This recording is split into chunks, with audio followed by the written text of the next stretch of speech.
Saviez-vous qu'en plus de produire des aliments, votre terre peut aussi devenir la source d'énergie de vos bâtiments? La terre procure assez d'énergie renouvelable et gratuite pour chauffer et refroidir des bâtiments qui y sont construits. Les systèmes géothermiques tirent parti de la constance de la température à quelques mètres sous la surface du sol. Dans l'est du pays, celui-ci demeure à 10 degrés Celsius en moyenne, et cela en hiver comme en été. L'énergie géothermique est une technologie idéale pour remplacer les systèmes traditionnels de chauffage au combustible fossile. Elle génère des économies en chauffage, climatisation et eau chaude, pouvant atteindre jusqu'à 70%. Voyons avec quelle simplicité s'installe une boucle géothermique. Vous disposez de vastes terres, idéales pour l'installation d'une boucle horizontale. Dans la grande majorité des cas, la boucle horizontale est l'option convenant le mieux aux grands espaces disponibles en région rurale. Puisque le réseau de tuyaux est enfoui à faible profondeur dans le sol, l'excavation s'en trouve simplifiée et du même coup moins onéreuse.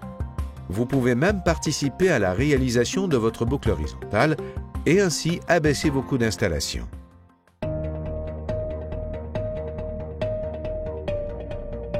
La première étape avant de débuter les travaux, c'est d'identifier le tracé de la boucle sur votre terrain.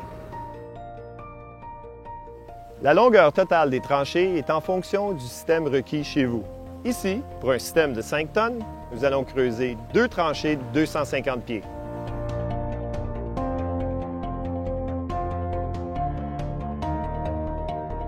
Au fond de cette tranchée, nous allons disposer le tuyau de polyéthylène en forme de spirale. Mais tout d'abord, allons rejoindre notre spécialiste technique, Sylvain Dagenet.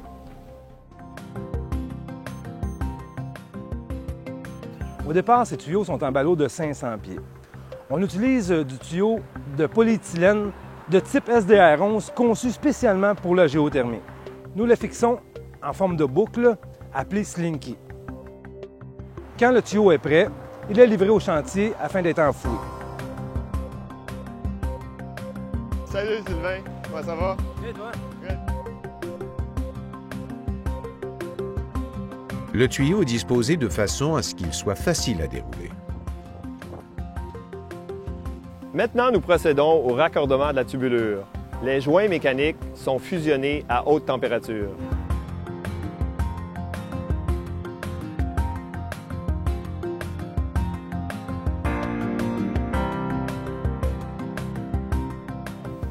Il est important de faire un test de pression pour assurer l'intégrité du circuit fermé.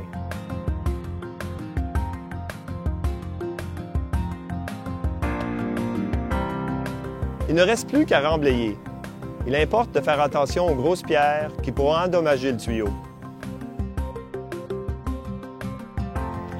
Le système de cette maison est composé de la thermopompe géothermique qui est couplée à la pompe circulatrice du liquide caloporteur.